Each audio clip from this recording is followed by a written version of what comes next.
कहने को तो मध्य प्रदेश टाइगर प्रदेश है, यानी यहाँ सबसे ज्यादा टाइगर हैं, लेकिन इसके उलट एमपी में तेंदुए सुरक्षित नहीं हैं। जी हाँ, तेंदुए के शिकार के मामले में एमपी देश भर में नंबर 1 है। ये खुलासा एक आरटीआई में हुआ है।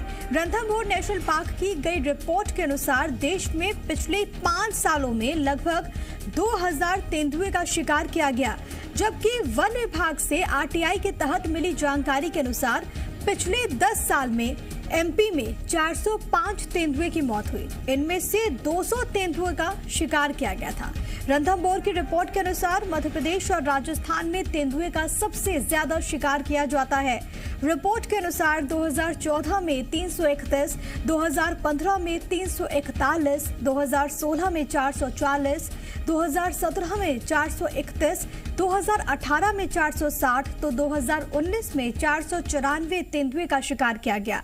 सामाजिक कार्यकर्ता मनीष शर्मा का ये कहना है कि मध्य प्रदेश में तेंदुए के शिकार को रोकने के लिए सरकार ने अब तक कोई भी ठोस कार्य योजना बनाई ही नहीं है, जिसके चलते मध्य प्रदेश में शिकारी बेखौफ होकर तेंदुए का शिकार कर रहे हैं।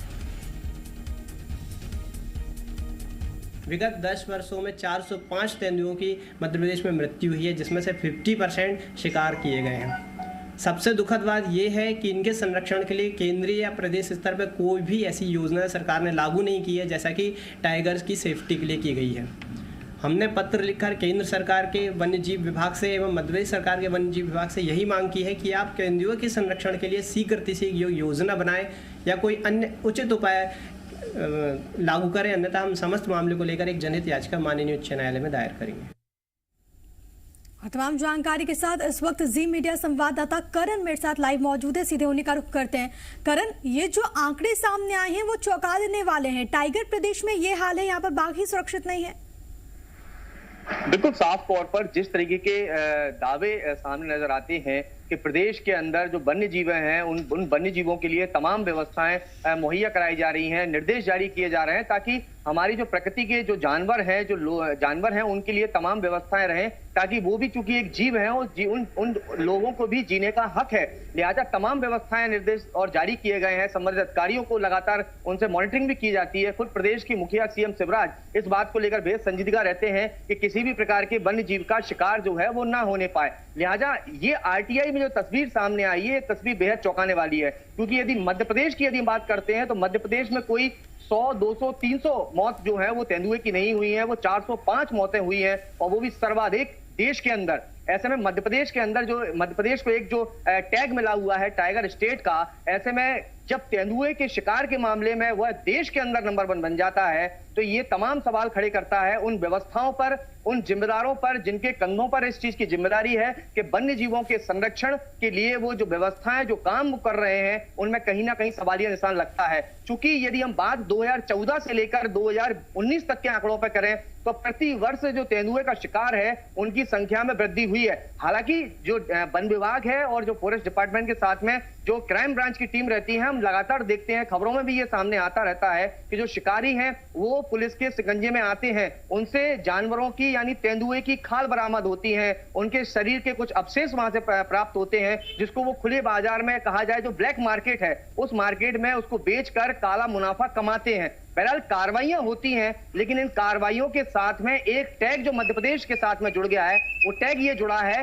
कि मध्य प्रदेश के अंदर सर्वाधिक तेंदुए का शिकार हो रहा है। बहरहाल यहाँ के स्थानीय डीएफओ से हमने जब इस मामले में बात करने का प्रयास किया, चूंकि जबलपुर के अंदर भी 5 जो है वो तेंदुओं की मौत हुई है, और यदि बात हम शुरुआती दौर में करें तो चाहे पन्ना टाइगर रिजर्व हो, चाहे पेंच टाइगर रिजर्व हो या मध्य प्रदेश के अन्य वन मंडल हो, ऐसा कोई भी वन मंडल अछूता नहीं रहा है जहां पर तेंदुए का शिकार नहीं हुआ है। यानी ये बात तो स्पष्ट है कि मध्य प्रदेश के हर एक कोने में तेंदुए का शिकार किया जा रहा है। और सबसे बड़ी बात यह है कि जो व्यवस्थाएं हैं वो व्यवस्थाएं जो मुकम्मल होनी चाहिए थी। आरोपी जो शिकारी हैं उस शिकारों पर जो शिकंजा कसना चाहिए, क्योंकि कहीं ना कहीं कोई ना कोई खामी ऐसी रहती है कि जिसकी वजह इस तरीके के शिकारियों के हौसले बुलंद होते हैं और वो शिकार करते हैं, उसको काले बाजार में खपाते हैं। और महज कार्रवाइयों में देखा जाए तो जब 100 ऐसे तस्वीरें सामने आती हैं, वजह क्या है? वन जीवों के संरक्षण के लिए तमाम दावे किए जाते हैं, ये बातें कही जाती है कि तमाम तरह के कदम उठाए जा रहे हैं, लेकिन ये छोटा मोटा आंकड़ा नहीं है। और तेंदुए का जिस तरीके से वहां पर शिकार हो रहा है,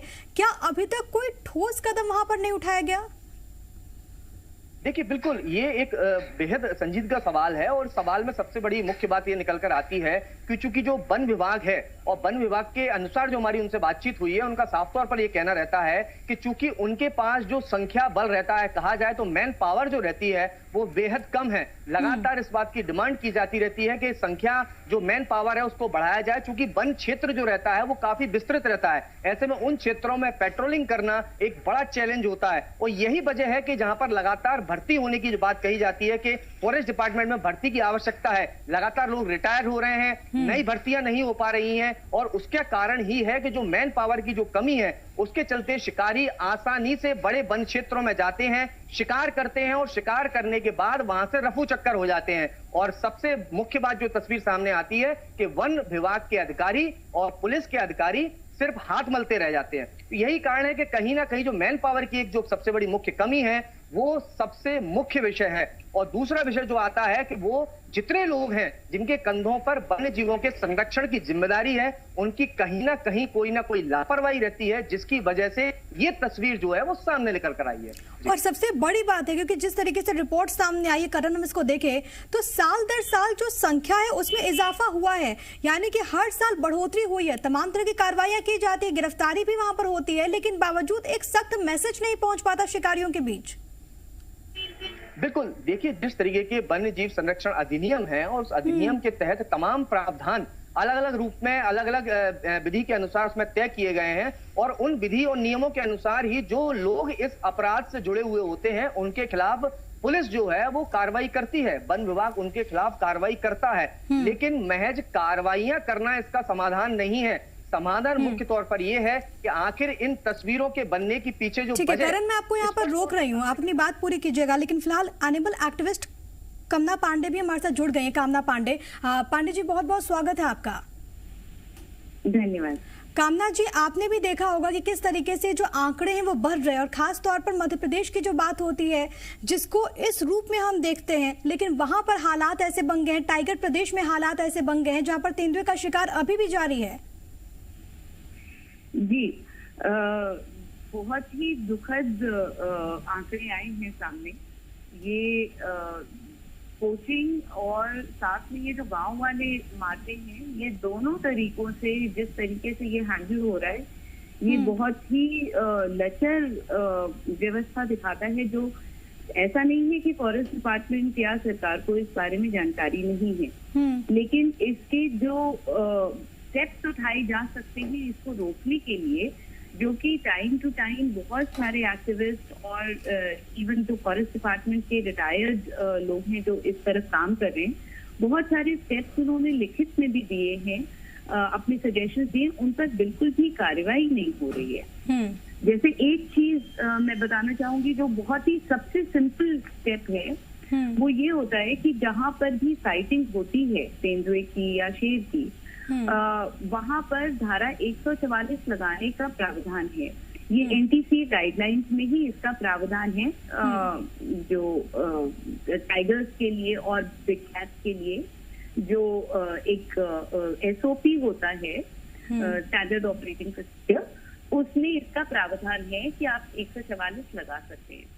अब 144 जैसे ही लग जाती है तो वहां पर लोग इकट्ठे नहीं हो पाते, तो दो चीजें होती है। एक तो आपसे इंसान के ऊपर डरा हुआ तेंदुआ हमला कर दे, ये भी नहीं होता है, और जब लोग ज्यादा इकट्ठे हो जाते हैं तो एक वहशीपन आ जाता है और वो उल्टा तेंदुओं को मार डालते हैं। ये भी नहीं हो पाएगा अगर 144 धारा को लगा दें। बट इस सजेशन पर भी क्या कारण रहा है कि ये लोग इसको अमल नहीं करते हैं, I do not understand. Besides this, जो पोचिंग के लिए बहुत सारे सजेशंस दिए गए हैं पेट्रोलिंग के रिगार्ड्स में, जो हमारे फॉरेस्ट गार्ड्स हैं उनको एम्यूनेशन देने के लिए, क्योंकि इनके पास जो हथियार होते हैं वो बराबर नहीं होते हैं पोचर्स के। तो इन सारे सजेशंस पर भी कोई अमल नहीं किया जा रहा है, जिससे लगता है कि सरकार बहुत ही उदासीन रवैया रखती है इन घटनाओं के प्रति। कामना जी, क्योंकि आप इस चीज को बेहतर तरीके से समझ सकती हैं, फॉरेस्ट डिपार्टमेंट की ओर से ये भी बात कही जाती है कि मैन पावर की कमी है। एक एनिमल एक्टिविस्ट होने के नाते आप इससे कितना इत्तेफाक रखती हैं? देखिए, मैन पावर की कमी फॉरेस्ट डिपार्टमेंट का अगर आप देखें तो ये बात पूर्णतः असत्य नहीं है। आप कभी भी देखिए, फॉरेस्ट डिपार्टमेंट को जो फंडिंग दी जाती है, एक तो बहुत थोड़ी सी दी जाती है, और जो दी जाती है वो नीचे तक पहुंचती ही नहीं है। तो ये ना इनकी मैन पावर होती है, ना इनके पास, तो मैंने आपको बताया, हथियार नहीं होते हैं, कोई विल नहीं होती है होती है। तो वो करप्शन जो है ना, वो वहीं पे खा जाता है। तो जो जब रक्षक ही भक्षक बन जाते हैं तो उसका क्या ही कहा जाए। सारे महकमे में आप निकाल लेंगे तो गिन चुन के आपको 5 से 10 ऑफिसर्स मिलेंगे जो जेन्युइनली दिल से काम करना चाहते हैं, और उनको बाकी के लोग ही ठीक है, ये एक बड़ी बात आप कह रही हैं। बहुत शुक्रिया कामना पांडे जी आपका, एनिमल एक्टिविस्ट, हमारे साथ जोड़ने के लिए और तमाम जानकारी दर्शकों तक साझा करने के लिए। करण भी मेरे साथ, मेरे सहयोगी लगातार बने हुए हैं। करण, आपको पहले मैंने रोका था, अपनी बात पूरी कीजिएगा। और एनिमल एक्टिविस्ट का ये कहना है कि दरअसल वहां पर जो तमाम लोग हैं, जो ऑफिसर्स हैं, उसमें इस बात को लेकर चिंता ही नहीं रहती, उनकी नीयत ही नहीं रहती, और इसी वजह से ऐसे आंकड़े जो हैं वो लगातार बढ़ते जाते हैं, और इस दिशा में वहां पर सिस्टम की ओर से कोई कदम नहीं उठाए जाते।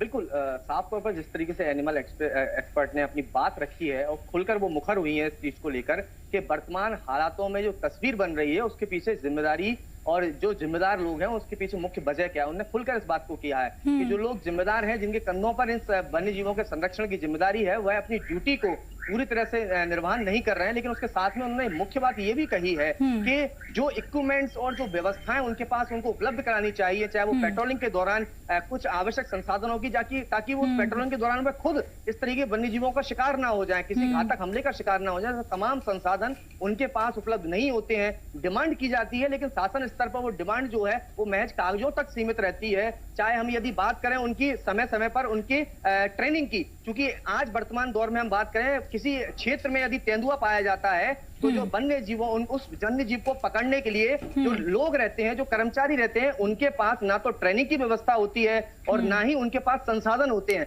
और यही वजह है कि या तो वो खुद उस रेस्क्यू के दौरान उस वन्य जीव को कुछ ना कुछ नुकसान हो जाता है, या फिर वो उस स्थान से चला जाता है। बहुत जरूरी है कि इस दिशा में भी कोई कदम उठाया जाए ताकि जो आंकड़े हैं वो जिस तरीके से बढ़ रहे हैं, कहीं ना कहीं उस पर जरा लगाम लगे। बहुत शुक्रिया आपका तमाम बातचीत और तमाम जानकारी के लिए।